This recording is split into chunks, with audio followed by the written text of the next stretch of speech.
dari baik. Ini adalah satu dari 12 materi kalau bicara tentang pendidikan dasar ya, itu di luar penggalian minat dan bakat yang menghabiskan waktu sekitar 5 jam sendiri gitu. Karena kan kita tidak selesai hanya sampai bisa ujian kan ya. Tapi alhamdulillah kemarin Uni sudah menyampaikan apa adanya aja ya yang disampaikan sesuai waktu gitu ya Uni ya. Iya Teh, iya kita sharing aja. Mungkin sharing santai di sini tapi ilmunya yakin tidak dibikin santai. Ya, semoga saja dalam waktu yang 90 menit ini saya bersama-sama dengan teman-teman di sini bisa belajar tentang penyelenggaraan, saling berefleksi dari apa yang sudah kita lakukan bersama dalam bersama anak-anak gitu. Baik, kita mulai. Kalau begitu, bismillahirrahmanirrahim. Innal hamdalillah nahmaduhu wa nasta'inuhu wa nastaghfiruh wa na'udzu billahi min syururi anfusina wa min sayyiati a'malina may yahdihillahu fala mudhillalah wa may yudlil fala hadiyalah wa asyhadu an la ilaha illallah wahdahu la syarikalah wa asyhadu anna muhammadan abduhu wa rasuluh. Baik, saya mohon izin sebentar.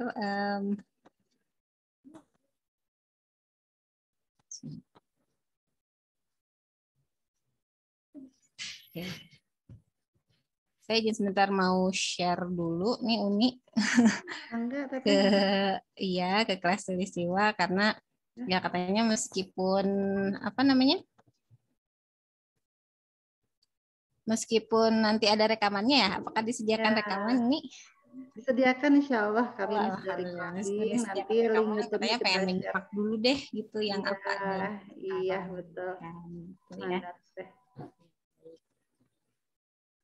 Ya, sebagaimana dilihat di sini, ini adalah yang kita lakukan bersama gitu ya. Kalau di Asani berarti bermitra dengan PKBM. Sangat mudah karena biasanya yang menjadi pertanyaan yang pertama adalah ini gitu. Gimana nih PKBM-nya, kurikulumnya? Nah, ini ibu dan bapak di sini sudah melewati tahap itu. Begitu, sudah melewati tahap itu dan alhamdulillah mendapatkan PKBM, mendapatkan lembaga yang care karena ya bersedia menyelenggarakan hal seperti ini gitu ya. Berlelah-lelah mencari waktu, menyamakan waktu bagaimana caranya supaya Bu Mirza sama Ustadz Abu Salma gitu ya bisa dalam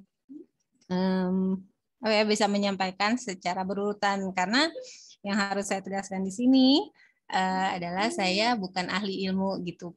Dibilang penuntut ilmu pun belum gitu. Jadi saya bersyukur saya juga kemarin mengikuti kajian dengan Ustadz Abu Salma dan menyesuaikan beberapa dari isi apa yang akan saya sampaikan hari ini gitu. Wah, jadi mungkin nanti ketika tanya jawab bisa jadi saya banyak menjawab tidak tahu ketika pertanyaan-pertanyaan itu ya yang berhubungan dengan agama gitu ya, yang sesuatu yang saya tidak tahu biasanya saya akan jawab saya nggak tahu gitu. Baik, mulai dari mana ya? Karena banyak sekali bahasannya seperti yang disampaikan tadi. Untuk di AHA kelas tulistiwa sendiri untuk program pendidikan dasar itu 7 hari. 7 hari, 1 hari kadang-kadang 1 sampai 2 materi di-share gitu dalam bentuk slide seperti ini.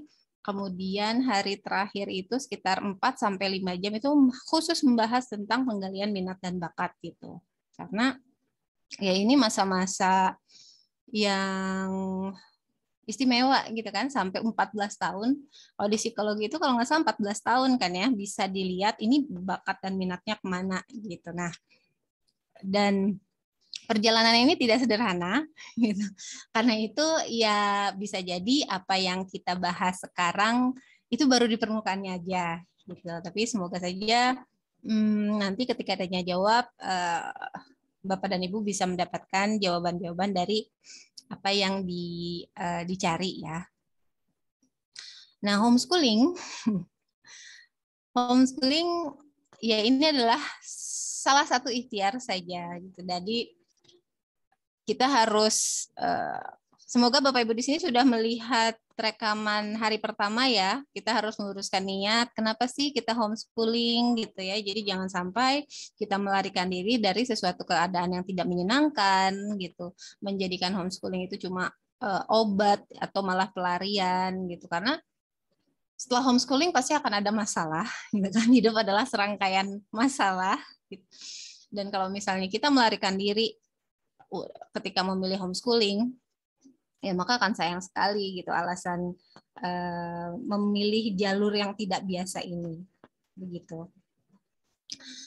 Nah, gimana nih homeschooling? Apakah mudah gitu ya? Insya Allah mudah Bapak Ibu jika orang tua bersedia mencari ilmunya gitu kan.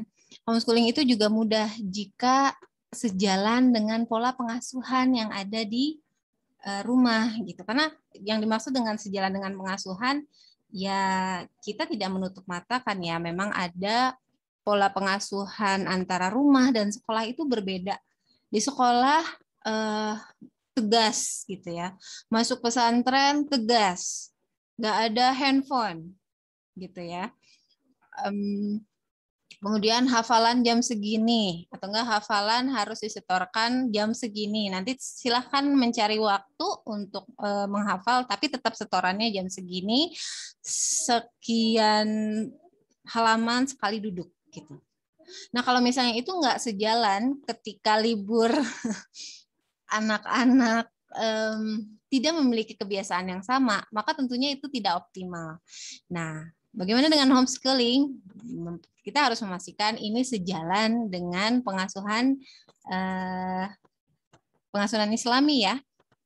Sebagaimana kemarin yang sudah disampaikan oleh Ustadz Abu Salma gitu tentang bagaimana sih ada yang ingat kemarin saya baru dapat share-nya dari Uni nih sebentar. Ini ya.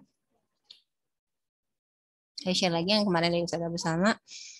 Dan ya pijakannya harus benar gitu. Pijakan pengasuhan anaknya harus benar. Kenapa kita memilih homeschooling? Itu kan ya, ini saya ambil dari penjelasan dalam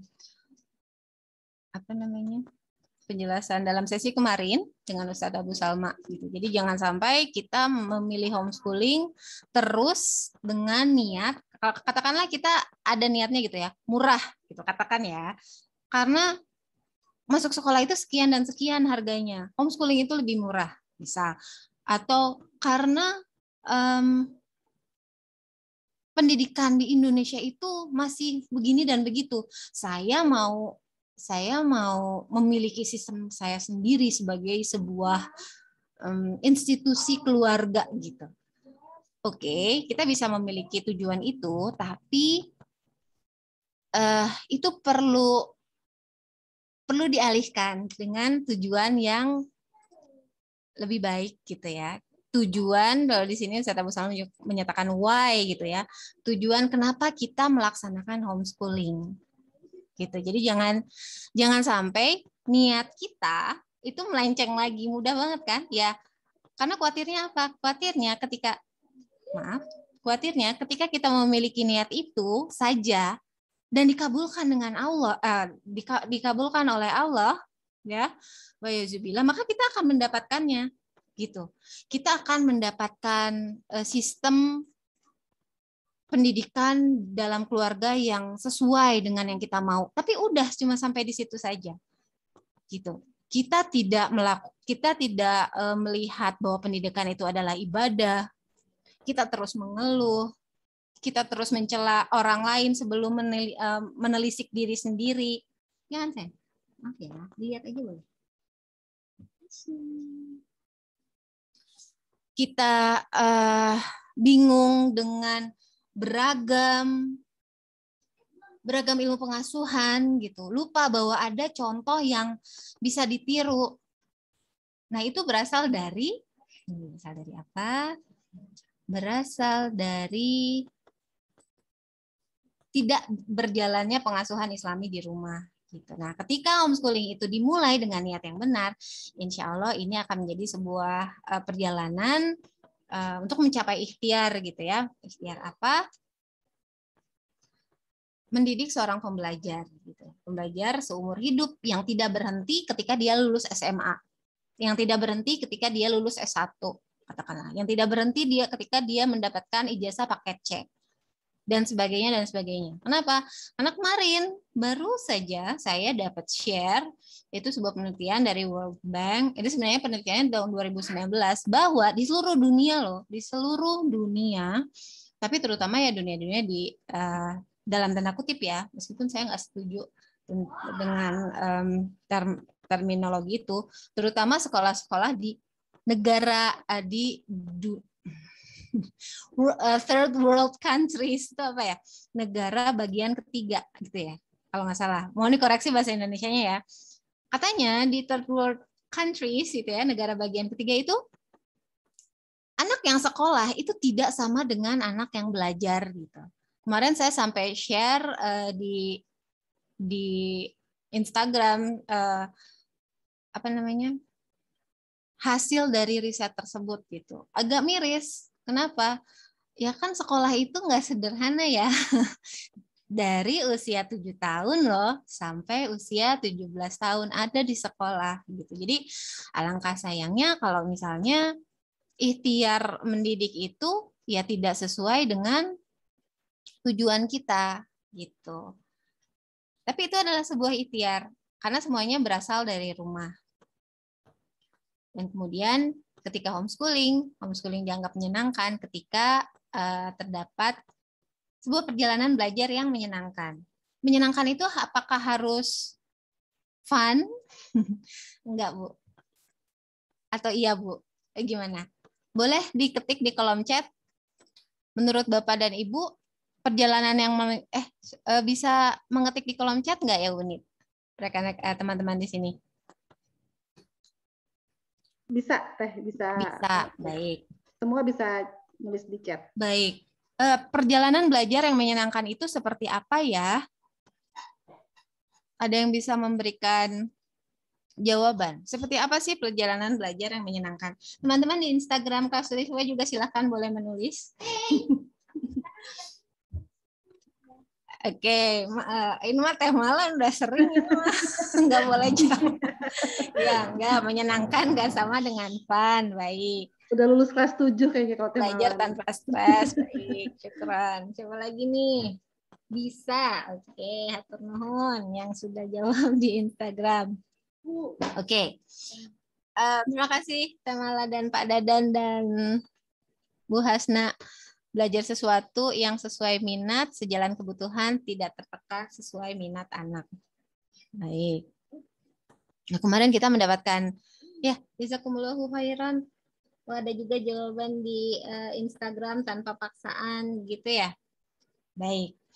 Berarti kan ini ada intervensi kita bagaimana menjadikan sesuatu yang ketika orang lain melihatnya, ih ya Allah kok membosankan sekali ya, gitu. Katakanlah orang yang nggak suka masak melihat orang lain berdiri berjam-jam ya, chef berdiri berjam-jam ngulenin gitu. Orang yang nggak suka masak bisa anggap itu nggak menyenangkan, ya kan?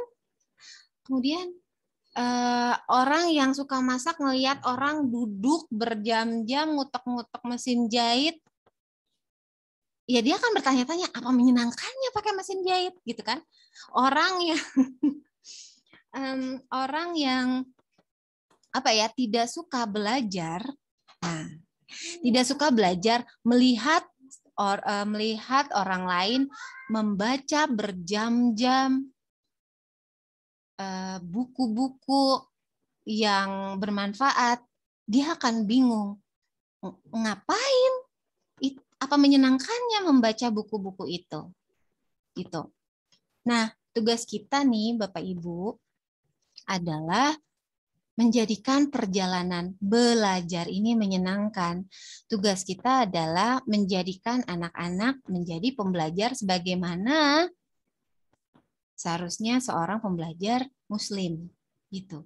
Bagaimana anak-anak mencintai Quran, bagaimana anak-anak mencintai ibadahnya. Saya suka sekali dengan penjelasan kemarin dari Ustadz Abu Salma ya. bagaimana menjadikan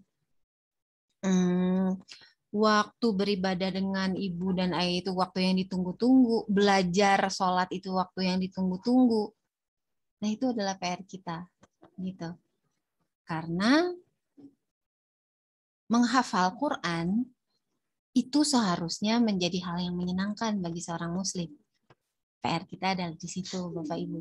Oh, Bu Mirsa udah bisa. Enggak, kan saya bilang kita. Saya juga masih ada PR. Karena ya kita masih sama-sama diuji gitu. Diuji dengan kemudahan, diuji dengan kesulitan. Ketika kita diuji dengan kemudahan, anak-anak yang nampak senang dengan ilmu, maka apakah kita bersyukur kepada Allah? Maka apakah kita terus menjaganya sebagai bukti rasa syukur kita? Atau apakah kita akan sombong bahwa anak saya begini dan begitu? Seperti itu. Atau ketika anak kita, qadarullah kita dapat ujian nih, anak kita nampaknya kok belum suka menghafal Quran gitu misalnya ya, atau belum suka duduk di kajian, atau belum suka membaca hal-hal yang bermanfaat gitu. Nah, itu adalah ujian. Karena itu kita harus memastikan tujuan dari homeschooling itu dulu bagaimana. Gitu ya. Jadi menyenangkan di sini ya. Bagaimana kita menjadikan anak-anak menyukai yang seharusnya seorang muslim menyukainya gitu. Ya. Jadi hati-hati dengan paradigma learning is fun di mana kita mengabaikan adab kepada guru, di mana kita mengabaikan adab kepada ilmu gitu. Bagaimana cara menjadikan anak kita suka belajar gitu. Maka dari itu kalau di AHA nih saya tuh suka mewanti-wanti nih Pak Bu. Enggak di AHA aja sih, pokoknya saya kan juga bekerja ya di salah satu lembaga pendidikan. Saya selalu mewanti-wanti ketika ada anak kelas 1 SD atau 2 SD, mereka belum suka belajar. Nah, bisa jadi mereka lagi nggak siap. Bisa jadi tubuhnya memang belum siap gitu. Karena ada sesi ini, sebentar, saya perlihatkan dulu. Karena ada sesi,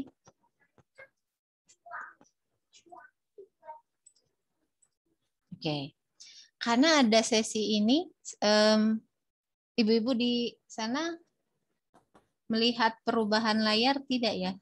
Melihat ya? Lihat teh. Oke. Jadi bisa jadi anak-anak kita itu masih kelihatan belum bisa belajar itu karena dia nggak siap gitu. Dia nggak siap ada di sini gitu. Kok anak saya nggak suka belajar ya? Kok anak saya nggak suka menghafal sih gitu kan? Bisa jadi bukan gurunya yang nggak bisa ngajar gitu. Kadang-kadang kan lebih mudah kita menyalahkan orang lain dulu kan. Wah, ini gurunya nggak bisa ngajar, masa ngajarnya kayak gitu? Oke, kalau misalnya memang seperti itu, langkah yang tepat adalah menginfokan kepada guru tersebut tanpa diketahui anak kita. Atau kalau misalnya di lembaga, menginfokan kepada lembaga agar nanti dididik oleh lembaganya. Bagian kita nih Bu adalah di sini, gitu, terutama untuk anak SD. Dan kadang-kadang masih berlanjut di usia SMP atau SMA, kalau misalnya mereka nggak kuat di area sini. Seperti itu. Ya, oke, kita lanjutkan. Pertanyaannya adalah, apakah saya bisa mendidik? Coba Ibu, kalau saya bertanya ini bakal pada ngacung nggak ya? Silakan mengacungkan tangannya ketika saya tanyakan hal ini. Apakah Bapak dan Ibu bisa mendidik? Atau masih malu-malu mau mengacungkan tangannya? Malu-malu nggak pede teh.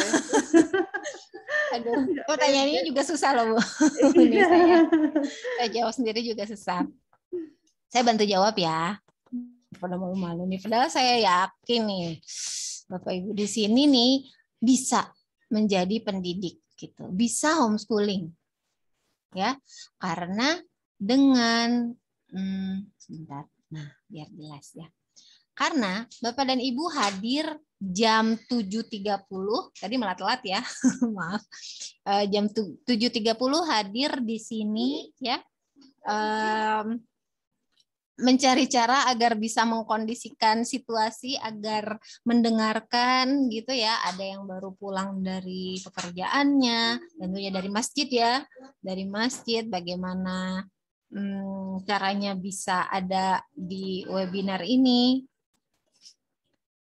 Nah, Bapak dan Ibu, tidak hanya Ibu, Bapak dan Ibu insya Allah memenuhi 50 syarat menjadi pendidik anak-anak di rumah.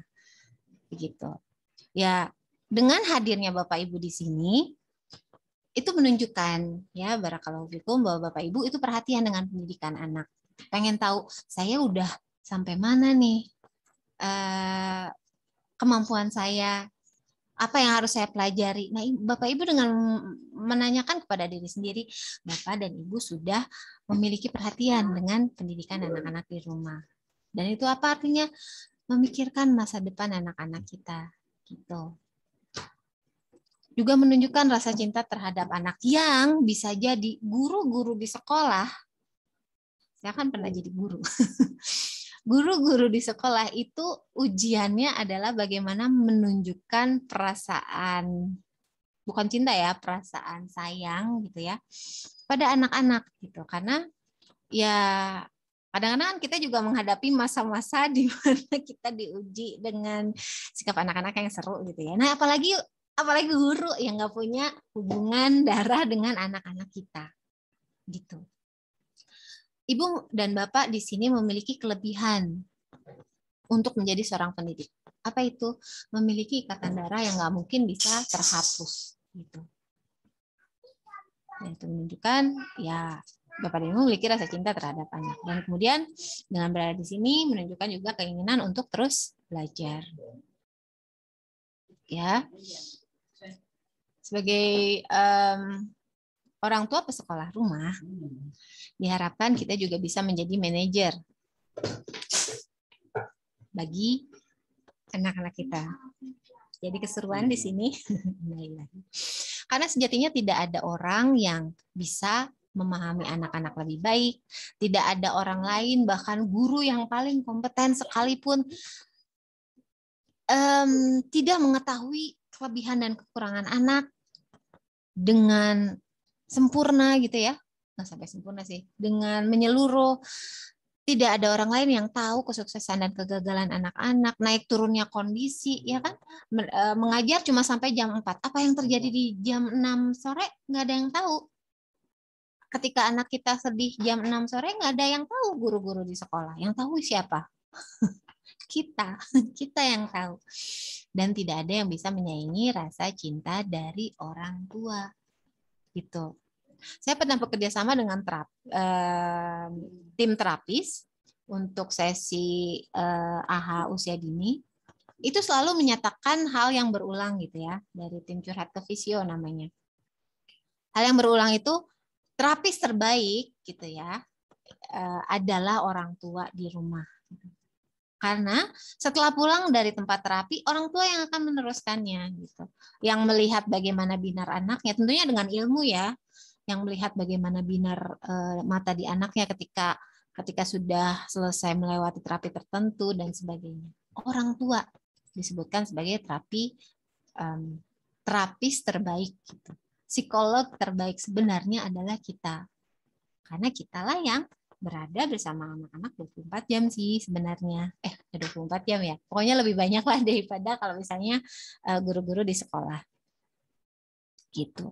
Jadi kita itu sejatinya sudah jadi sih guru-guru anak-anak kita.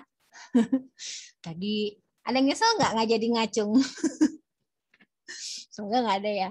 Kan tadi saya tanyakan gimana nih? Kita bisa dikatakan seorang pendidik enggak gitu kan?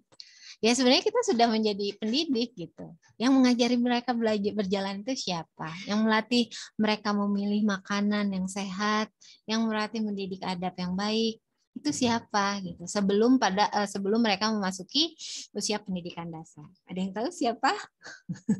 Nggak usah dijawab atau boleh dijawab deh. Nah gitu. Nah, masa-masa usia dini ini adalah masa yang penting dan rawan gitu ya. Maka kalau misalnya ibu-ibu di sini masih ada anak-anak yang belum 7 tahun, nah itu dioptimalkan Bapak Ibu ya. Dioptimalkan kira-kira apa ya yang belum selesai stimulasinya gitu ya. Kalau misalnya di emosi, apa ya yang bisa saya lakukan agar anak-anak bisa memproses emosinya gitu. Karena di sini untuk bisa belajar, anak-anak perlu memahami, anak-anak perlu sampai ke beberapa tahap gitu, agar bisa sampai ke ujung sini. Seperti itu Bapak Ibu. Baik.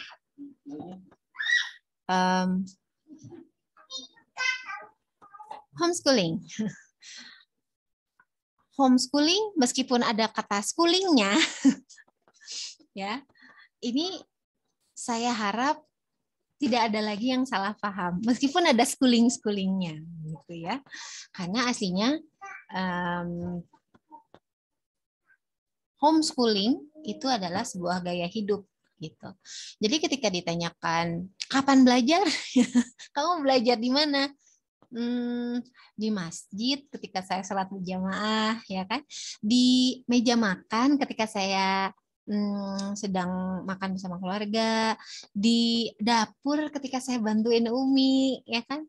Di dekat tempat sampah ketika saya bantuin Umi membuang sampah, seperti itu. Karena homeschooling itu adalah sebuah gaya hidup, gitu, bukan sekolahan. Homeschooling itu sebuah gaya hidup. Karena itu sebuah gaya hidup, apakah ini akan berhenti? Yang jawab, Bu, boleh ngetik di chat, Bapak Ibu. Apakah sebuah gaya hidup itu akan berhenti selepas anak dapat paket C? Ijazah paket C. Di sini ada Isma jawab enggak gitu, padahal dia enggak ikutan. Ya Bu Hairenisa, terus berlangsung. Gitu. Homeschooling. Belajar itu akan terus berlangsung. Kenapa? Karena seorang muslim yang gaya hidupnya itu belajar. Seperti yang dikatakan kemarin kan oleh Ustadz Abu Salma. Ya, menuntut ilmu adalah kewajiban bagi seorang muslim. Maka ketika anak kita berhenti, wa'iyadzubillah ya, jangan sampai. Ketika anak kita berhenti belajar setelah mendapatkan ijazah paket C, atau ijazah S1 atau ijazah S2, maka kita harus mempertanyakan lagi, apakah kita benar-benar mendidik seorang muslim di dalam rumah kita atau pesekolah? Seperti itu. Apakah seorang pesekolah tidak bisa jadi pembelajar? Tentu bisa, tentu bisa. Cuman memang PR-nya lebih besar. Ada sebuah lingkungan di luar lingkungan keluarga yang memiliki pola pikir yang berbeda-beda dalam sebuah sekolah ya. Dan kalau saya sih pribadi melihat itu jauh lebih sulit gitu ya. Saya mengangkat jempol bagi ibu-ibu yang menyekolahkan anaknya gitu. Kalau saya sepertinya belum kuat. kami. Kenapa? Karena kita harus membentuk sebuah lingkungan pembelajar di rumah gitu.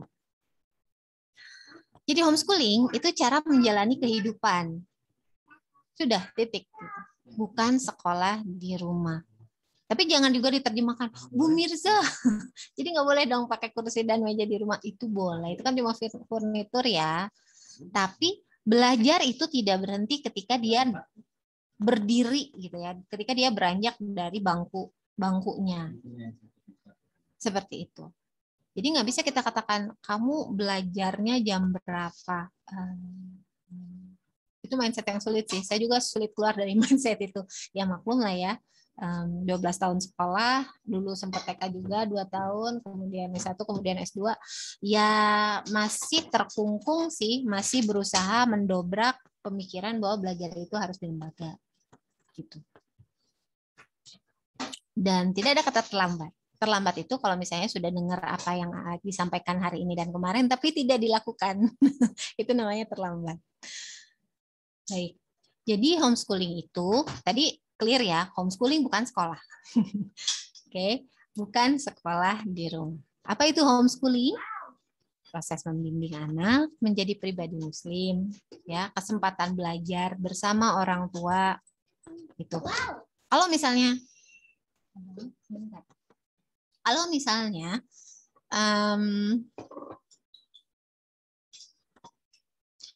sebentar, saya suka lupa kalau habis mengingatkan anak-anak. Kalau misalnya kita suka bertanya-tanya gitu ya, Bu Mirsa, saya kan belum nggak bisa bahasa Arab, gimana anak saya bisa belajar bahasa Arab? Ya jawaban saya sama Bu, saya juga nggak bisa bahasa Arab, tapi saya belajar bersama anak saya, gitu kan. Kalau misalnya dulu di awal-awal belajar kitab Durusul Lughoh, saya belajar bareng, duduk sebelahan sama anak saya di sebuah halaqah, gitu. Karena ya jangan malu gitu, itu kan kesempatan yang istimewa. Anak akan melihat dua hal di situ. Ya pertama ya belajarnya itu sendiri ya, misalnya belajar bahasa Arab, belajarnya itu sendiri dapat. Kedua teladannya dapat. Orang tua saya belajar nih sama saya gitu, buka buku juga meskipun memang kepaksa kan ya, memang harus belajar gitu kan. Ya, tapi itu adalah kesempatan untuk memberikan teladan. Kemudian homeschooling itu bukan sekedar proses belajar yang terjadwal. Karena pertanyaan favorit adalah jadwalnya gimana Bu Mirza gitu ya. Ya jadwal homeschooling itu bangun, kemudian sholat, zikir pagi, sarapan, itu semua homeschooling gitu. Sampai tidur lagi itu semua adalah homeschooling gitu. Proses belajar ya. Dan homeschooling adalah sebuah ikhtiar untuk memperkuat ikatan antara anak dan orang tua. Karena itu, nah ini kita sudah mulai masuk nih how to-nya. Dan semua ini sebenarnya nasihat buat diri saya sendiri gitu ya, karena kadang-kadang suka futur ya. Karena itu cari kesempatan Bapak Ibu untuk pergi pengajian bersama. Ini dibuat sebelum pandemi ya, jadi saya klarifikasi dulu. Bagaimana kalau misalnya nggak bisa nih seperti kondisi sekarang? Ya kan justru lebih mudah. Dunia dibukakan loh, ya hikmahnya dunia dibukakan, kajian-kajian tersedia di rumah-rumah, begitu. Dan kita jadikan tempat belajar khusus untuk menyimak kajian, gitu kan? Kita bisa buka komputer. Kalau misalnya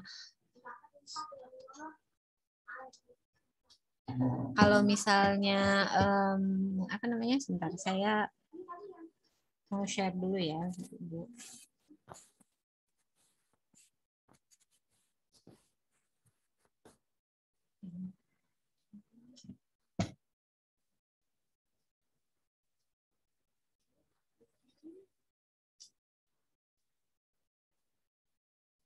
Baik, maaf. Bisa menyediakan ruangan yang sama, anak-anak duduk di situ dengan kita dengan catatan, ya kan? Kemudian setelahnya berdiskusi tentang apa yang terjadi yang berhubungan dengan materi kajian tersebut, gitu. Kesempatan-kesempatan itu perlu dicari. Kemudian mencari hal baru untuk dipelajari, ini maaf ya banyak typonya, untuk dipelajari setiap pekannya. Kemudian mencari tema untuk didiskusikan. Kalau yang dibilang sama Pak Ustadz Abu Salma kemarin, ya carilah hal yang seru. Jangan apa krik kalau anak zaman sekarang bilang tuh ngobrol, udah gitu krik bingung gitu ya. Tapi saya nggak kayak gitu Bu Mirsa orangnya. Iya paham, saya juga nggak gitu Bapak Ibu. Dulu itu saya pernah ikut psikotes dan fix terus gitu, menyatakan saya seorang introvert gitu ya. Dan berat banget untuk membicarakan hal-hal yang kasual, yang kalau misalnya nggak berhubungan sama sesuatu yang saya suka, misalnya pendidikan atau bahasa, itu susah banget ngobrolnya. Sama anak-anak juga gitu. Tapi caranya saya pakai buku. Anak-anak suka apa sih? Oh, anak yang ini sukanya mobil, misalnya anak yang ini sukanya apa? Ya saya pakai buku itu kan akhirnya kan bertopik ya. Seperti itu. Selalu cari tema untuk didiskusikan. Kemudian menyediakan lingkungan yang kaya praktek, eksplorasi yang kreatif dan stimulatif. Bu Mirza berarti harus kreatif dong. Kalau misalnya bisa kreatif, bagus Bu. Harus banyak waktunya dong. Kalau bisa banyak waktunya, bagus Bu. Kalau nggak bisa, ya nggak apa-apa. Saya juga nggak bisa. Maksudnya gini, tidak harus apa-apa yang kita inginkan itu terjadi. Tapi kita bisa mencapai tujuan yang kita inginkan dengan menyediakan hal yang dibutuhkan. Contoh, ya, dengan kondisi saya yang keluar rumah dari jam 7 sampai jam 4 kan akan sulit ya menyediakan ini gitu. Terutama pada saat pandemi ya. Kalau sebelum pandemi kan kadang-kadang bergiliran anak-anak ikut sama saya ke tempat kerja gitu. Terus anak yang paling kecil dititipkan di daycare di sekolah tempat saya bekerja. Tapi kan qadarullah sekarang nggak bisa. Nah, tapi kita bisa menyediakan lingkungan yang kayak praktek itu. Contohnya, kita bisa menyediakan buku-buku, ya kan, buku-buku DIY misalnya. Kalau saya sih biasanya beli yang bekas ya, saya langganan akun-akun buku bekas di Facebook gitu kan ya, jadi nggak nyesek-nyesek banget gitu kalau beli banyak gitu kan, yang harusnya satu buku itu 100.000, kalau buku bekas dapatnya bisa 10 gitu. Tapi kan itu kayak praktek gitu kan, yang penting anak-anak suka gitu kan, apa yang ada di dalam, tidak harus baru. Baik, mohon waktu sebentar. Saya mau mengumumkan sesuatu. Qadarullah ini mati gawainya.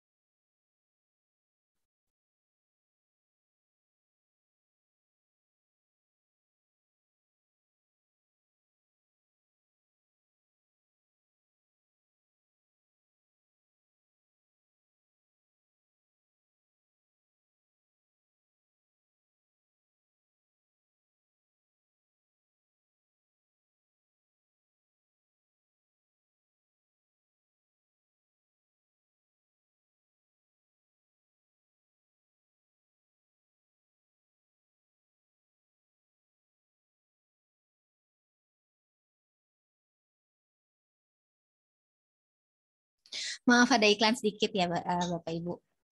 Kemudian kita lanjutkan how to yang berikutnya untuk usia dasar ini. Cari kesempatan untuk mencari jawaban bersama. Jadi ketika anak tidak tahu nih Bapak Ibu, kan suka ada pertanyaan. Ya Bu, karena tadi saya mute jadinya nggak kedengeran. Maaf ya Bu ya. Kan suka ada mereka bertanya segala macam ya. Itu malah jadi kesempatan kita buat nyari jawaban bareng, dan kita melaksanakan yaitu jawab tidak tahu ketika kita nggak tahu gitu. Kita harus pede jawab nggak tahu, kemudian kita sampaikan, oke Dek, kita cari tahu bareng yuk gitu. Yang kalau misalnya guru di sekolah ya kalian browsing sendiri, enggak, kita browsing bareng-bareng dengan anak-anak kita misalnya, atau kita buka buku bareng-bareng dengan anak-anak kita, mencari jawaban bersama dari apa yang mereka nggak tahu. Kita nggak tahu ya, kita juga nggak tahu nih bareng-bareng. Jadi kita cari jawaban yang bersama-sama mereka. Dan itu bisa jadi kegiatan yang seru gitu, karena kita menjadi manajer, posisi kita jadi manajer, kita jadi fasilitator, kita jadi fasilitator dalam pembelajaran anak-anak gitu. Jadi ketika pertanyaannya, Bu Mirsa, saya nggak bisa ngajar anak-anak saya, nggak ada yang nyuruh ngajar Bu. Di sini saya juga berpartner dengan orang tua maksudnya guru-guru yang saya percaya bisa meneruskan visi dan misi keluarga gitu. Jadi tidak harus kita yang mengajari anak-anak gitu ya, seperti itu. Kemudian ketika pandemi berakhir banyak-banyak mengunjungi lingkungan sekitar, UKM, perpustakaan, pusat kebudayaan. Kalau anak yang lebih besar usia SMP SMA, kita bisa mengunjungi BLK, Balai Latihan Kerja, atau hal-hal ya tidak bisa kita sediakan di rumah, tidak bisa kita sediakan dari buku-buku, tidak bisa disediakan di sekolah atau lembaga, tidak bisa disediakan oleh internet. Misalnya kita perlu anak-anak menyentuh, ya kan, budidaya ikan, anak-anak menyentuh ikan gitu kan, atau ke TMI lah ya minimal gitu. TMI itu bisa berkali-kali kunjungan gitu untuk mengetahui lebih dalam gitu. Nah, ini kita bisa lakukan. Kalau sekarang masih virtual ya modelnya. Tapi mungkin ada beberapa yang sudah dibuka. Kemudian cari juga kesempatan untuk membaca setiap hari. Bisa anak-anak masing-masing membaca atau anak-anak kita bacakan gitu sih. Bisa juga mendengarkan anak mengaji dan mengulang hafalan, membaca bersama arti dan tafsir yang sahih, lalu mendatangi dan menyimak kajiannya. Nah, hal-hal ini, ya, kegiatan-kegiatan ini perlu kita terus lakukan bersama-sama, gitu. Tapi intinya satu sih, Bapak Ibu, homeschooling itu memberikan kita lebih banyak kesempatan untuk mendengarkan, gitu. Tapi ada caranya mendengarkan juga, ya. Kemarin sudah dibahas ya sama Ustaz Abu Salma. Caranya yaitu drop everything gitu kan, hentikan apapun dan benar-benar fokus sama dia gitu. Ya, ini ya sebagaimana seorang manusia itu mengobrol dengan manusia lain sebenarnya ya sebelum diciptakan ponsel tahun 2016 gitu. Nah, ini PR buat diri saya sendiri juga gitu. Kadang-kadang kan kita godaannya, oh ini harus selesai nih gitu kan misalnya. Ketika kita harus menggunakan ponsel ya maka anak-anak perlu tahu sih kenapa kita membuka ponsel. Misalnya saya suka bilang, bentar ya Umi mau ngasih invoice dulu gitu. Jadi anak-anak udah terbiasa dengar kata invoice gitu ya, atau enggak tunggu ya, nih lihat, saya tunjukkan isi WA-nya gitu ke dia. Nih lihat, ini Umi lagi WFH gitu. Ini Umi lagi jawab Pak Fulan, Bu Fulana. Nah seperti itu. Nah setelah kita selesai memberitahukan apa yang terjadi, ya baru kita bisa masuk ke fase ini. Gitu. Nah ini terutama untuk ya untuk anak-anak yang usianya di atas 10 tahun, hati-hati. Hati-hati dengan keinginan ini. Gitu kan. Coba dengarkan dulu ya. Kuncinya adalah di sini. Coba dengarkan dulu dan ditahan.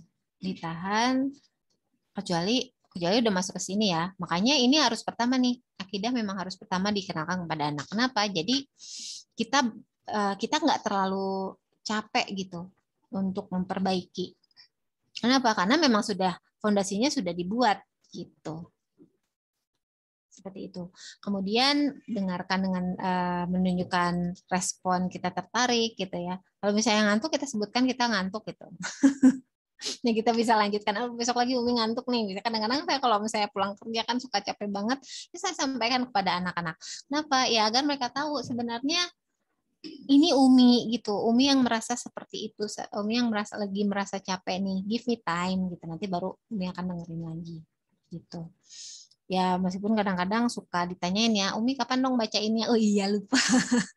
Ya, tapi itu namanya komunikasi sih dan bagus untuk terus membina itu setiap hari. Kemudian bertanya, ya kan, bertanya kita setelah tahu, oh ya apa ya hobinya gitu ya. Sekarang dia lagi suka ngapain, kita terus tanyakan tentang idenya. Dan terutama tentang ini, tentang perasaannya. Nah, ilmu tentang menanyakan perasaan itu perlu kita cari tahu, Bu. Gitu. Karena banyak, terutama remaja sekarang ya, mereka memendam perasaannya, nggak ngerti harus kemana, nggak ngerti harus ngapain, akhirnya nanya orang yang salah, mencari sumber yang salah, padahal harusnya kita yang tahu apa yang dia rasakan, kenapa dia bersedih, ya kan? Kenapa dia marah, kenapa dia nyebelin. Kita perlu tahu kenapa gitu. Karena itu ya komunikasi itu harus dibuka. Ya. Kemudian tapi jangan lupa anak-anak itu kan memiliki kemampuan yang berbeda sesuai usianya ya. Karena itu ya kita perlu terus belajar tentang tumbuh kembang anak. Gitu. Usia anak segini mereka udah bisa ngerti apa sih seperti itu. Ya. Kenapa ini penting? Kenapa mendengarkan dalam homeschooling itu penting? Ada yang tahu Bapak Ibu? Pasti tahu lah, cuman malu-malu ya. Atau, aduh udah tanya jawab nih Bu Misa udah 8.30. Oke, saya mau ngebut ya. Jadi, mendengarkan dalam proses sekolah rumah itu penting. Di Indonesia namanya sudah sekolah rumah ya. Karena anak yang merasa didengarkan, diberikan kesempatan, diberikan ruang, itu akan merasa dihargai. Gitu. Ya. Anak kemarin saya buka lagi. Ada nggak ya di sini? Oh, maaf, saya belum share. Oke, di kajian dengan Ustadz Abu Salma kemarin, nah, saya besarkan. Sih, ya kan? Apalagi anak yang usianya di atas 10 tahun, nalar mereka sudah berjalan. Gitu. Jadi ketika ketika nalar mereka yang memang sudah diciptakan oleh Allah kan ya, untuk mereka miliki, untuk berpikir itu tidak kita hargai, ya maka proses homeschooling pun tidak akan berjalan selancar yang kita inginkan ya, bismillah. Gitu. Dan dari sini Bu, ketika mereka merasa oh ya saya dihargai gitu kan, saya didengarkan di rumah ini, wah perasaannya merasa nyaman senyaman-nyamannya berada di dalam rumah. Jadi ketika anak-anak saya ditanyain, kamu nggak bosen selama pandemi 2 tahun ada di rumah terus? Ya bosen gitu ya. Sebagaimana ibu-ibu, bapak-bapak juga kan bosen ya. Tapi bosan dan betah adalah dua hal yang berbeda. Iya sih bosan, kami kan biasanya kemana-mana ya, seminggu sekali lah minimal kalau homeschooler mah ya, ke field trip lah, ke mana lah, ke mbahnya lah, gitu, ke luar kota. Ya bosan lah biasanya kemana-mana, malah sekarang di rumah terus. Tapi mereka betah. Kenapa? Ya this is home, ini rumah. Seperti itu. Karena ada perasaan ini, makanya kami ingin ada di sini. Nggak ada tempat lain yang bisa memberikan kami harga yang layak gitu. Seperti itu. Dan efeknya luas sekali. Anak yang merasa dihargai insya Allah akan memilih kita Bu Pak untuk bertanya, untuk berdiskusi. Meskipun kadang nyebelin ya, kita lagi ngerjain. Saya kadang-kadang memakai kata-kata itu depan anak-anak saya ya sebagai candaan sih. Tapi kalau misalnya Bapak dan Ibu biasa menggunakan kata yang lain jangan ditiru ya. Ini pola diskusi pola ngobrol saya sama anak-anak gitu. Ada bercandanya gitu. Oke, kita balik sini.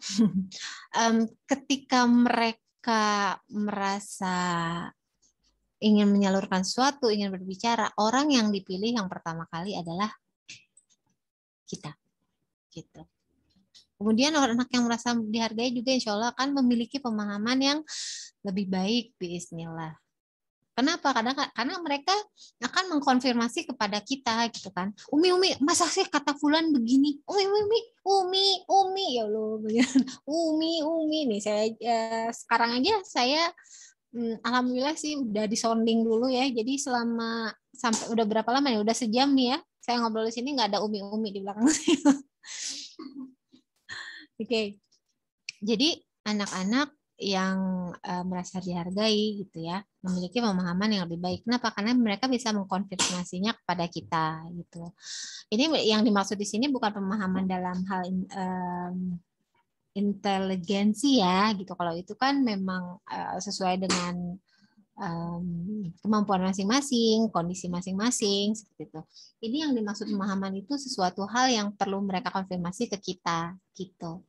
Jadi mereka nggak dengar setengah-setengah dari temennya lah, lihat artikel di internet lah, enggak. Mereka akan mengkonfirmasi pemahaman mereka yang mereka dapetin dari luar itu ke kita. Gitu. Dan kesempatan belajar pun lebih luas karena kan kita fasilitasi. Kemudian ya menjadi ikhtiar untuk menjaga anak-anak. Gitu. Sepertinya dua slide dulu ya Uni ya. Karena ada tanya jawab nggak nih? Apa diterusin aja? Ada tanya jawab, tapi tidak apa-apa, lanjut dulu juga. Lanjut dulu sebetulnya. Banyak ini Tekuma. Oke, saya sekilas aja ya, karena Ya. sekilas aja deh. Saya buka daftar isinya dulu. Buka daftar isinya. Jadi apa aja sih? Karena kan ini 836 ya. Apa aja sih kalau di dunia pendidikan dasar bagi homeschooler itu sebenarnya ada apa aja sih? Gitu. Yang pertama, ya kita perlu untuk dapat menjawab pertanyaan-pertanyaan ini. Nggak cuma kita itu siapa, Bu Mirza? Saya, anak-anak,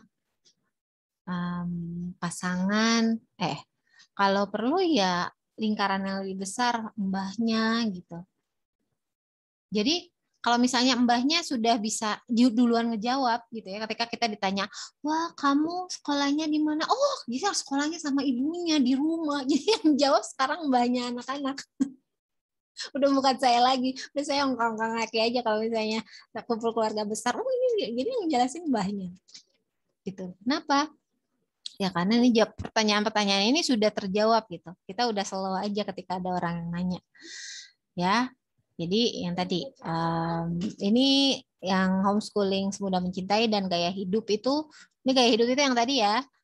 Kalau homeschooling semudah mencintai yang sesi pertama banget dengan Ahsani pada webinar yang awal. Kemudian kita harus memastikan bahwa kita tahu homeschooling itu adalah gaya hidup bukan sekolahan, kesempatan menguatkan ikatan anak dan orang tua, gitu kan? Kita sudah menjawab ini. Oke. Kemudian juga kita perlu tahu bahwa homeschooling itu, oke, sini banyak ya, ini aja deh. Kita harus membedakan belajar pada situasi homey dan belajar pada situasi sekolahan. Ya kan? Durasi belajar mengajar itu seperti apa? Kalau misalnya di sekolahan ya 30 menit kelas untuk SD ya 35 menit bel, 35 menit bel, atau 70 menit bel. Ditentukan oleh sistem. Tapi durasinya jelas berbeda untuk di rumah gitu. Kemudian kita harus mengubah mindset. Ini mindset itu kunciannya loh Bapak Ibu, bagaimana caranya anak kita suka belajar. Mengubah dari mindset jadwal ya, yang kita yang buat menjadi target. Aduh, susah menjelaskannya kalau misalnya sekarang. Semoga nanti ada waktu lagi. Kemudian waktu eksplorasinya juga harus ada, disediakan, baik itu di rumah sendiri atau dengan kita maksudnya, ataupun dengan mentor misalnya keluar. Kemudian bagi yang sebelumnya sekolah perlu ada transisi, caranya juga ada gitu ya. Biaya homeschooling, hati-hati jangan beli homeschooling karena murah atau keren, atau artis juga homeschooling ya. Biaya homeschooling itu berbeda-beda bagi tiap keluarga, intinya gitu ya. Kemudian media belajar pun berbeda-beda. Kalau misalnya Bapak Ibu lebih nyaman pakai DIY itu silahkan. Dan tapi tidak salah juga kalau Bapak Ibu mau membeli media belajar. Dan tidak salah juga kalau misalnya Bapak dan Ibu ingin menggunakan apa yang tersedia di rumah sebagai media belajar gitu. Tapi hati-hati bukan mainan ya. Misalnya perabotan rumah jadi mainan, itu tetap harus dibatasi kalau saya, karena kepemilikan itu konsepnya harus benar gitu. Kemudian sosialisasi, ketika ada pertanyaan sosialisasi, Bapak, Ibu, dan anak-anak sudah bisa menjawabnya dengan baik gitu ya. Dan ya alhamdulillah Bapak Ibu kan sudah ada di PKBM Ahsaniyah yang insya Allah sama lah visi misinya untuk orang tuanya, ya maka bisa membuat kegiatan-kegiatan komunitas atau kegiatan-kegiatan akademik. Contohnya akademi AHA yang saya buat nih, AHA A+ Home Academy. Sebenarnya itu awalnya cuma untuk mencari teman-teman belajar anak saya gitu. Tapi kok ya keterusan gitu. Anak saya senang, teman-temannya senang, ya udah diterusin AHA-nya gitu. Intinya sederhana aja ada. Tapi intinya adalah mencarikan teman-teman yang baik untuk anak-anak. Nah, itu penting. Karena sosialisasi bagi seorang muslim, bagi seorang anak keluarga muslim itu ya memastikan mereka berteman dengan teman-teman yang baik gitu. Ketika mereka qadarullah mendapatkan situasi pertemanan yang tidak baik, kita bisa ada di sana untuk melakukan intervensi. Lebih baik lagi kalau misalnya kita bisa melakukan intervensi terhadap anak saudara kita, saudara sama muslim kan, ya.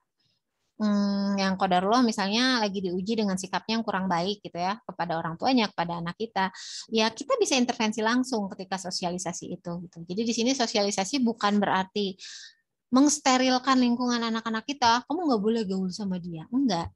Berteman boleh gitu ketika qadarullah memang ujiannya dipertemukan oleh beragam jenis manusia, tapi bersahabat jangan gitu. Kamu tetap harus memperlakukannya dengan baik, bertutur kata yang baik gitu. Ya, tapi ya cukup berteman aja. Nah, itu yang dimaksud dengan sosialisasi sesungguhnya. Langsung masuk tanya jawab aja kali ya Uni. Banyak banget ini. Kemudian di homeschooling pendidikan dasar itu kita juga mengenali cara belajar ya. Apa saja sih kesiapan belajar anak usia dasar itu, apa aja gitu kan. Kita bisa nilai siap apa enggak dari daftar itu. Kita bisa mengejar apa yang belum, seperti itu. Nah, ini mengejar kesiapan gitu. Jadi ketika anak kita, kita merasa gitu, anak kita nggak bisa nih dalam bidang ini, itu jangan langsung mellow, sedih gitu ya, bikin status, sendu, bikin TikTok aja. Tapi kita kejar gitu bareng-bareng. Kita tetap syukuri. Kenapa harus syukuri? Ya karena itu adalah kesempatan yang istimewa. Kita ditunjukkan langsung loh. Kita ditunjukkan langsung dan diberikan kesempatan untuk memperbaiki. Nah, itu apa enggak ya istimewa? Gitu. Kesempatan yang sangat istimewa yang justru dikejar, yang dicari-cari gitu kan oleh para pengejar pahala gitu ya, wallahualam. Jadi ketika anak kita misalnya belum sampai tahap tertentu, misalnya anak usia 4 tahun, kalau menurut kompetensi dasarnya dari Kemdikbud itu harusnya udah bisa ini. Kok kamu nggak bisa seperti itu kalau sekolah rumah. Sebenarnya untuk pendidikan di sekolah juga nggak bisa kayak gitu ya. Cuman ya qadarullah ya mungkin perlu revolusi pendidikan gitu untuk bisa sampai ke pemahaman bahwa setiap anak itu unik gitu. Dan kita juga perlu belajar tentang teori-teori pendidikan Islam itu seperti apa, baru kita mau pelajari hal-hal yang lain gitu. Setelah kita ajak tentang di pendidikan Islamnya, baru kita berlanjut ke hal-hal yang lain gitu. Dan langkah 3, 4 yang bisa Bapak Ibu baca di sini. Silakan Uni kalau misalnya buka pertanyaan. 15 menit terakhir ya Uni ya. Sepertinya kita harus kupas tuntas buku ini ya Teh ya. Ini ini nih kita harus beres. Hanya memang hari ini sampai sini dulu kita mencerna sedikit-sedikit ya Teh ya, memahami, mencerna, kemudian kita mengamalkan satu persatu. Insya Allah ya akan ada pertemuan berikutnya. Mudah-mudahan Teh Mirzanya selalu ini siap untuk sharing terus. Ya kita agendakan saja, kita tuntaskan buku ini ya Teh ya. Waduh. Ya nanti Teh Mirzanya Insya Allah. Setuju nggak? Ini yakin nih ibu-ibu di sini, Bunda semua ya setuju nih. Ya udah gemes juga nih. Ini nextnya nih gimana nih? Ini juga udah penasaran aja nih poin-poin berikutnya ya. Mungkin hari ini sampai sini dulu ya. Tadi ya pembahasannya tadi masih di langkah 1 pun juga belum selesai ya Teh ya. Tapi ya, Masya Allah iya sudah, saya yakin Insya Allah sudah banyak pencerahan satu persatu sudah mulai terurai nih. Silakan Ayah Bunda yang ada pertanyaan boleh raise hand, boleh di chat, tulis chat. Nah, Langsung aja Teh ya kita ke sesi tanya jawab. Mangga. Iya, ini ada pertanyaan pertama di kolom chat. Ini titip pertanyaan, Teh mau tanya bagaimana kita memberi pengertian pada anak usia sekolah dasar yang ingin sekolah seperti teman-teman di lingkungan rumah. Nah ini nih, ini dilema sekarang nih yang homeschooling nih. Sementara kami belum pernah mencoba menyekolahkan di sekolah formal. Kami sebagai orang tua cenderung ingin homeschooling dengan berbagai pertimbangan. Jazakillah khair Teh, mohon pencerahannya. Nah ini mulai apalagi mungkin itu tadi ya dalam kondisi pandemi ini sebenarnya kan kita homeschooling juga tidak berarti di rumah terus ya Teh ya. Kita juga banyak explore gitu di luar gitu dan memang ada kejenuhan mungkin gitu untuk beberapa keluarga, tapi ya alhamdulillah saya sharing sedikit nih anak-anak 2 tahun di rumah alhamdulillah tidak tercetus mama bosan. Alhamdulillah ya.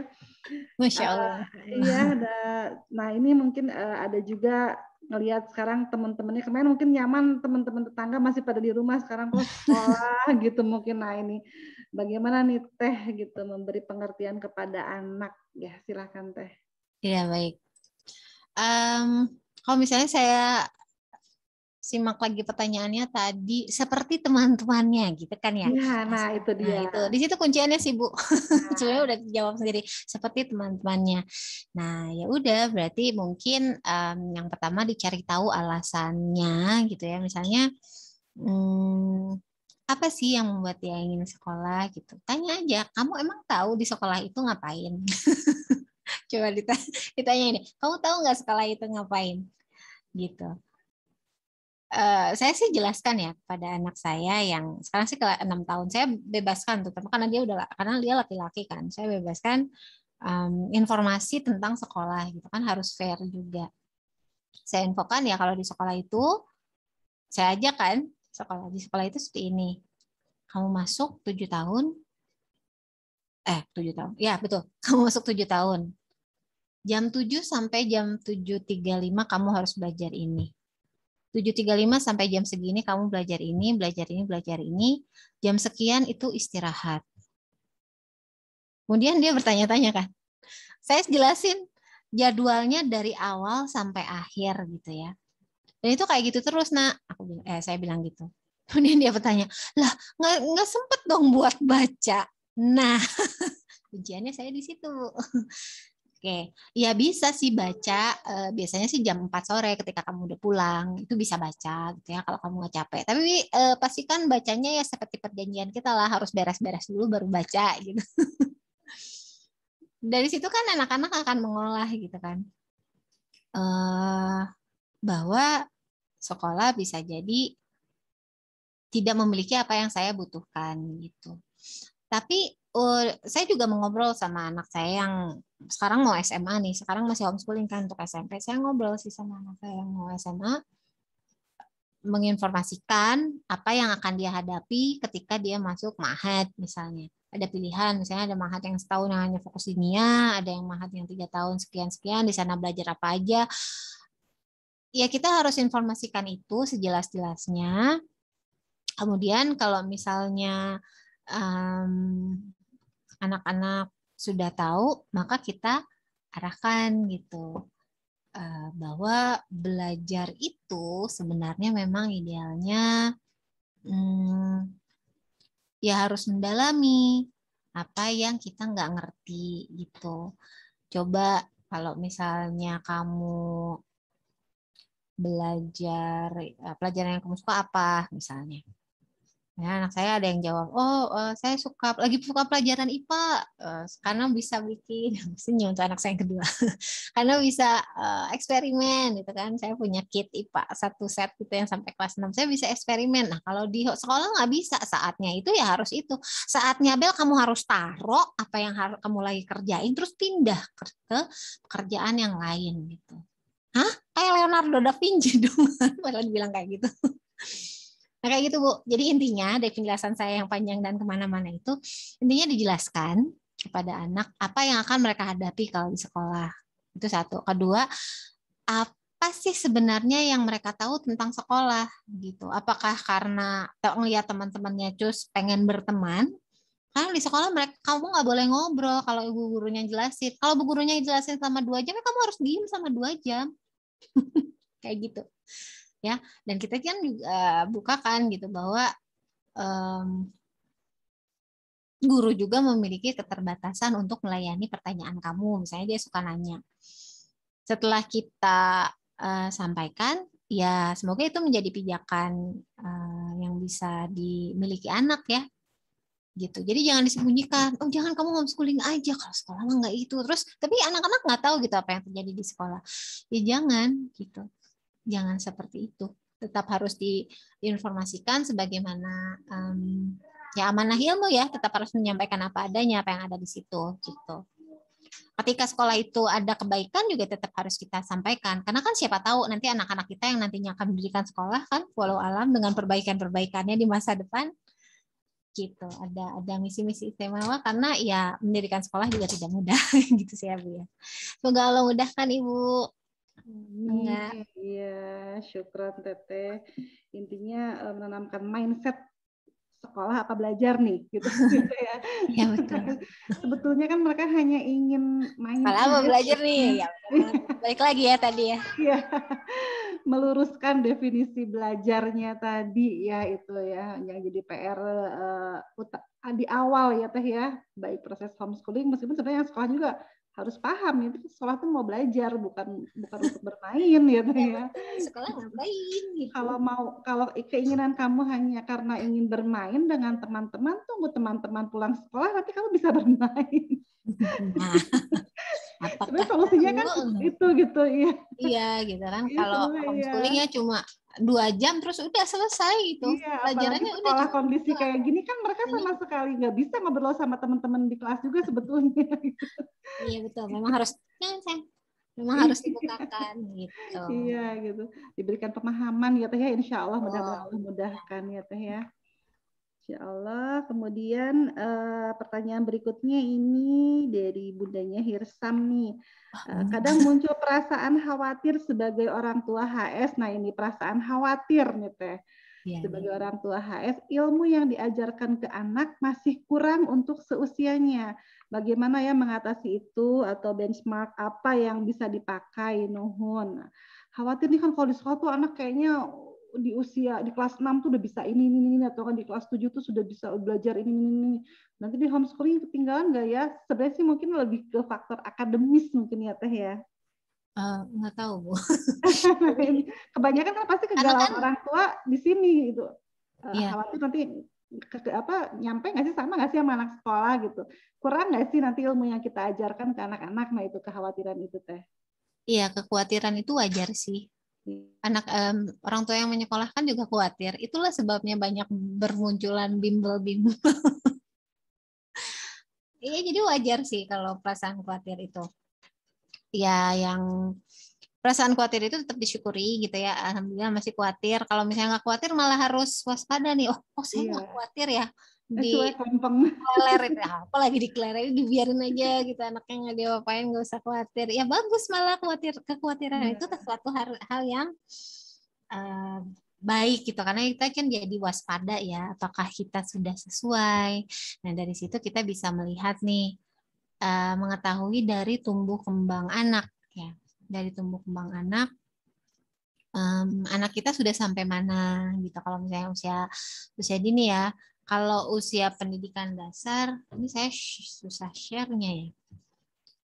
Kalau misalnya di usia pendidikan dasar ya pastikan kita tahu gitu perkembangan kognitifnya sudah sampai mana.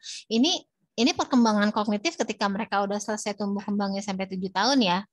Gitu. Misalnya anak 14 tahun. Ini saya buka buku judulnya Yardstick of Education ya. Kalau di Indonesia saya bingung nyari bukunya yang semudah ini. Misalnya, maaf sebentar. Misalnya anak 14 tahun itu, 14 tahun, biasanya apa namanya suka bersosialisasi, ya kan? Kemudian secara perkembangan tubuh dan seksualnya sudah mendekati sempurna gitu kan. itu secara fisik gitu kan, energinya banyak. Kemudian sosial itu seperti apa. Kemudian bahasa itu idealnya anak 14 tahun misalnya sudah mulai tertarik akan makna kata, ya kan? Nah, ini menarik, Bu.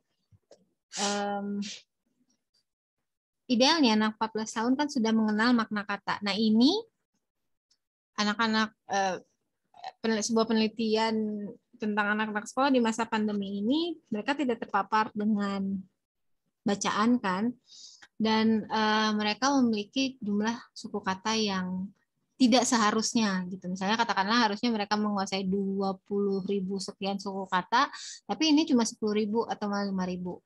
Nah, itu terjadi pada anak sekolah gitu. Maksudnya Bu Mirza apa ya? Ya maksudnya kita ya nggak apa-apa. Kita harus mengolah kekhawatiran itu menjadi tindakan.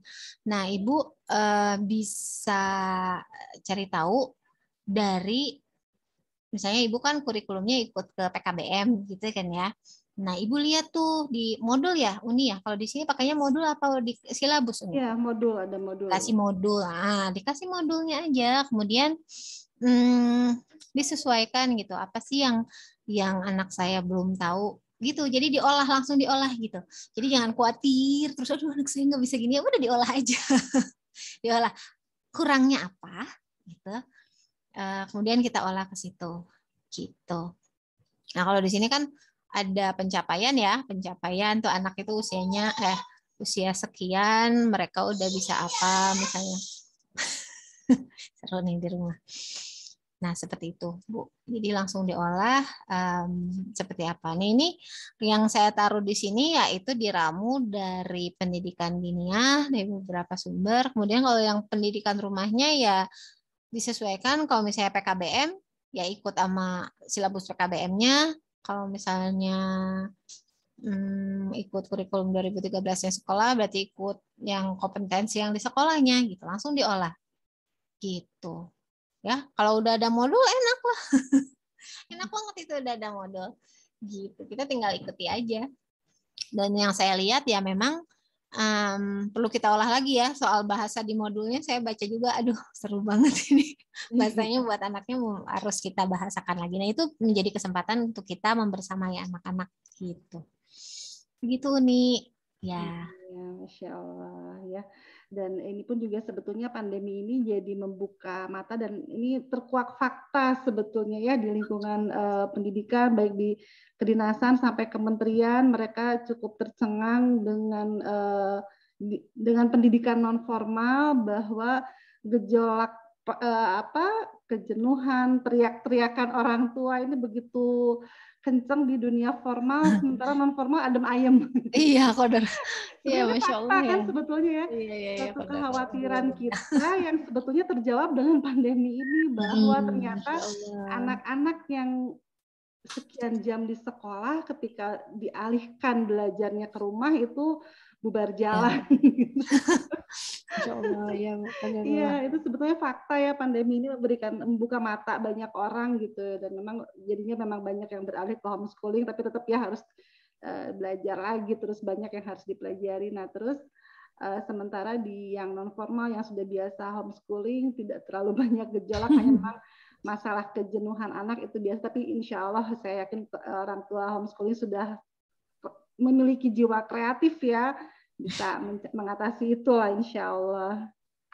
Ya, pertanyaan berikutnya Teteh tadi nyampe ini ya, Bunda Hirsam. Nah ini Teh Rosalin, gimana Teh caranya untuk menjelaskan ke keluarga, terutama nenek kakeknya ketika cucunya nggak sekolah formal tapi HS, karena reaksinya ya gitu, nggak terima gitu.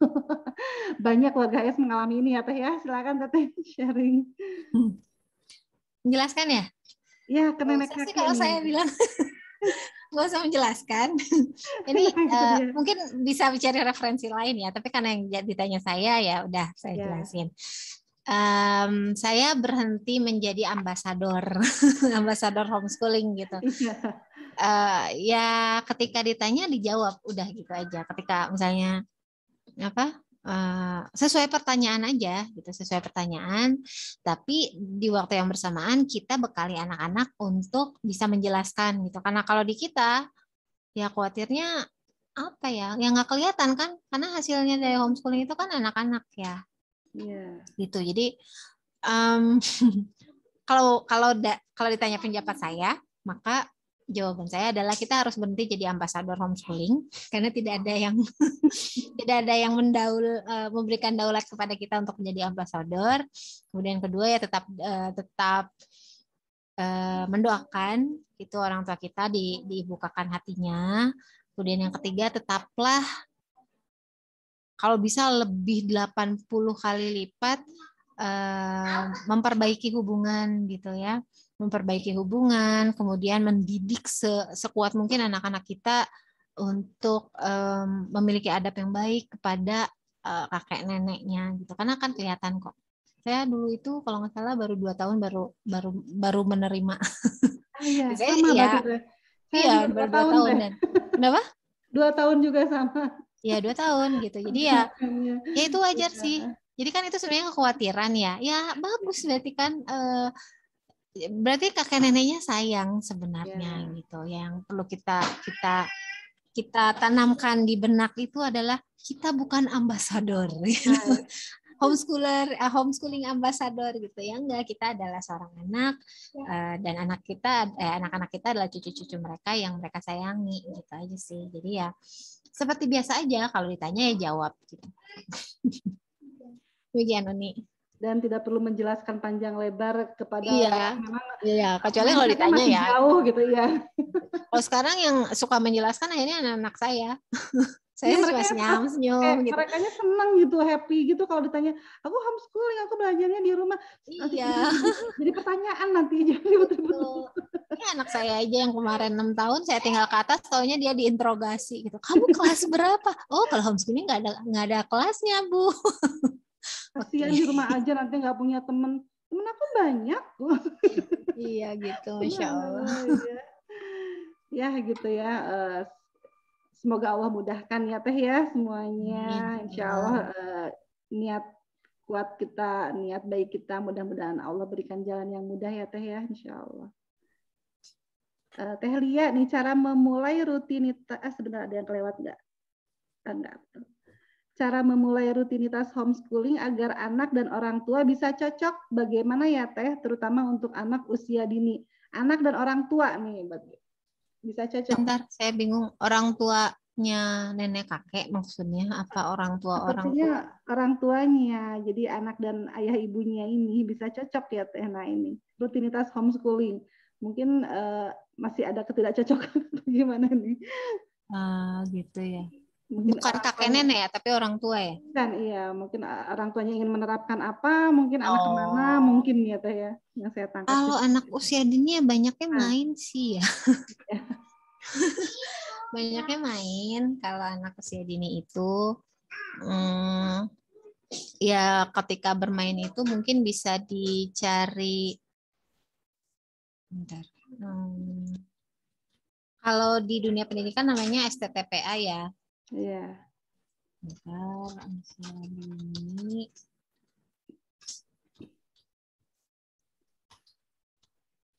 Nah, ya searching nanti, teteh bisa searching nih, searchingnya nih. Ya, ini dari blog saya sendiri. Oke, jadi yang harus dicari tahu adalah standar perkembangan dulu nih, ya. Standar perkembangan, kemudian dari standar pengembangan itu kita checklist aja, kita checklist apa yang belum gitu. Misalnya anak kita tuh usia dini usia 3-4 tahun. Oh, dia belum bisa apa misalnya. Nah, kita checklist semua yang ada di sini. Misalnya kemandirian, oh dia oke, emosi dia oke, ini dia oke. Nah, ini kan saya ngambilnya dari Kemdikbud nih. Iya, dari Kemdikbud ini. Saya pernah share nanti benar-benar untuk yang tahu aja ini kita share lagi. Akan kami share lagi nanti nih. Iya. Nah, ini misalnya dicentang-centang, yang nggak dicentang ibu cari kegiatan atau permainan yang sesuai, misalnya belum bisa gosok gigi gitu kan. Di sini kan nggak dicentang. Oh, dia belum bisa gosok gigi dengan baik nih. Ibu bisa bikin gitu, cari di Pinterest, apa Instagram tuh permainan gosok gigi gitu ya. Itu kalau ibu rajin. Kalau ibu seperti saya yang nggak begitu rajin, ibu beli apa gitu. Kan udah banyak tuh sekarang kita bisa udah ada marketplace ya. Marketplace udah banyak banget menjual misalnya toothbrush game misalnya gitu. Atau misalnya ada juga yang produk lokal ya kan. Ada Bisibook tentang menggosok gigi kan kemarin tuh ada yang jual, saya lihat lewat di timeline saya beli gitu. Kayak gitu sih. Jadi apa yang belum ada di sini, cari permainannya. Udah, anak-anak tuh suka main, udah. Gitu aja kalau usia dini mah kunciannya. Itu kayak unik.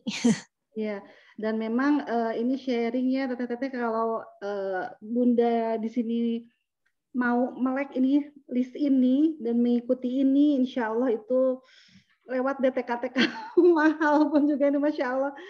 Orang tuh kalau rajin di checklist ini ngikutin ini aja satu-satu, ini kan stimulasinya ya untuk pendidikan anak usia dini nih. Dan ini insya Allah lebih efektif membentuk tadi goal kita pembelajar mandiri itu ya teh ya. Nextnya ini nih tahapannya di sini nih. Ini matang di sini nih, masya Allah, itu anak-anak luar biasa ini.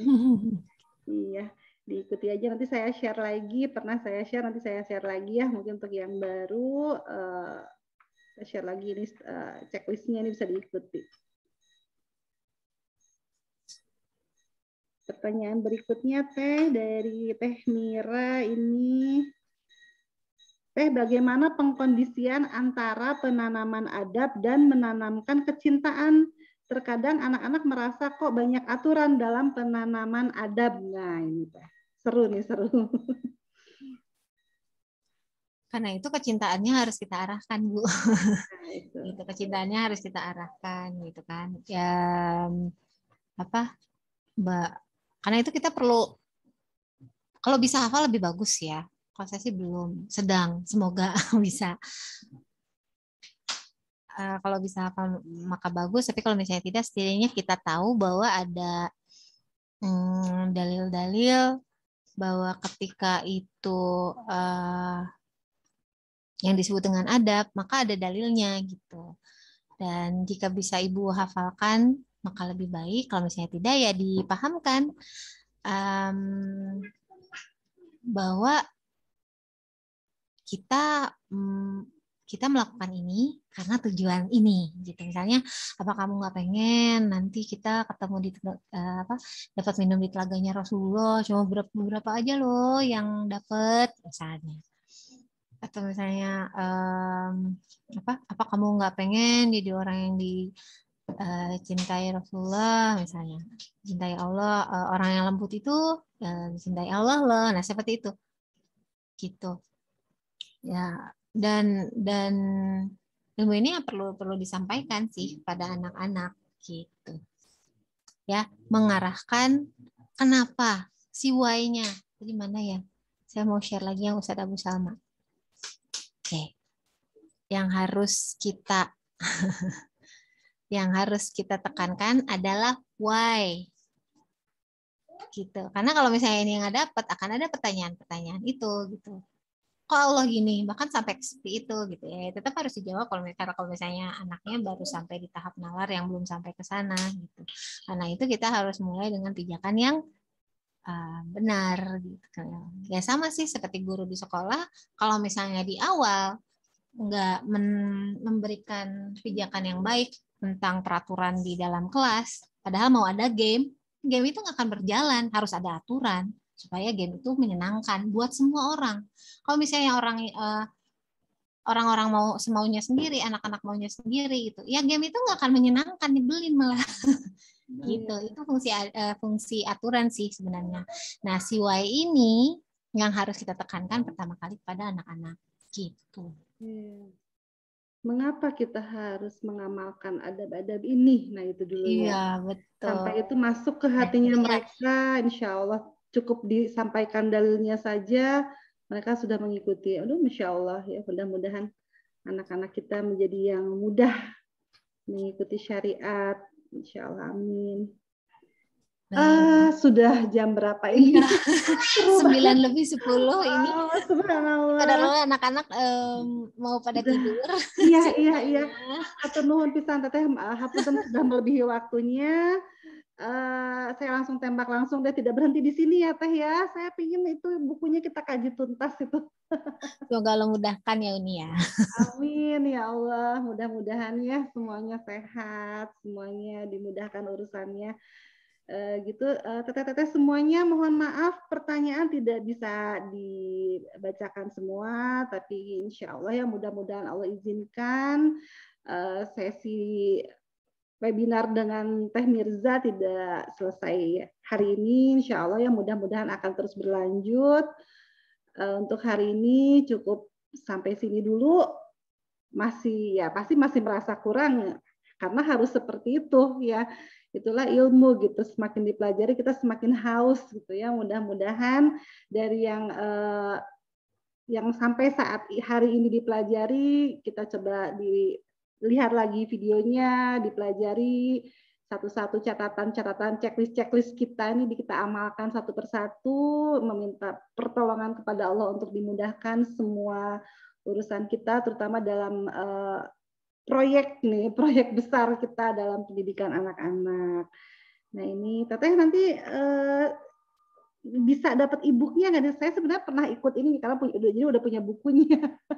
Mungkin yang di sini pengen juga ada khusus untuk peserta. Iya. Ya karena tidak untuk umum karena ini modul soalnya harus dijelaskan. Betul. Saya kurang bisa menulis menulis yang berdiri sendiri, khawatirnya jadi salah paham gitu. Berarti teteh-teteh yang pengen terus belajar ini punya bukunya, ikutan nanti kelasnya ini di kelas tulistiwa kelas dasar ini nanti akan dibahas nih tentang materi-materi di sini. Ya, alhamdulillah, syukron jazakillahu khairan katsira teteh atas kehadiran hari ini. Ya, jazakumullahu khairan. Ya, yang luar biasa, alhamdulillah untuk ayah bunda. Ini sudah malam ya, sudah lebih dari rencana kita hari ini yang tadinya sampai jam 9 ya. Asik banget ini dengarnya jadi nggak berasa nih. Mudah-mudahan waktu belajar kita hari ini menjadi amalan ya untuk kita sendiri, untuk pemateri juga, Masya Allah. Mudah-mudahan Allah berikan kemudahan kepada kita untuk memahami dan mengamalkan ilmu yang telah Allah titipkan kepada kita, insya Allah. Mohon maaf atas segala kekurangan, kesalahan. Insya Allah kita bertemu lagi di sesi yang lain ya, atau sharing yang lain. Dan terutama nanti akan ada pengumuman dari PKBM juga ya, nanti saya share aja di grup. Insya Allah untuk hari ini saya tutup saja. Teh Mirza ada kalimat penutup untuk ibu-ibu di sini, untuk ayah bunda di sini? Wah, apa ya? Jazakumullahu khairan. Mohon maaf jika ada penyampaian yang salah. Iya. Ya, mohon maaf atas segala kekurangan dan kesalahan. Selamat beristirahat. Semoga ayah bunda keluarga semua sehat dan selalu dalam lindungan Allah. Alhamdulillahirabbil alamin. Astagfirullahaladzim. Subhanakallahumma wa bihamdika asyhadu an la ilaha illa anta astaghfiruka wa atubu ilaik. Assalamualaikum warahmatullahi wabarakatuh. Waalaikumsalam warahmatullahi wabarakatuh. Saya pamit ya Bapak Ibu. Iya, Teteh. Saya end meeting ya. Iya.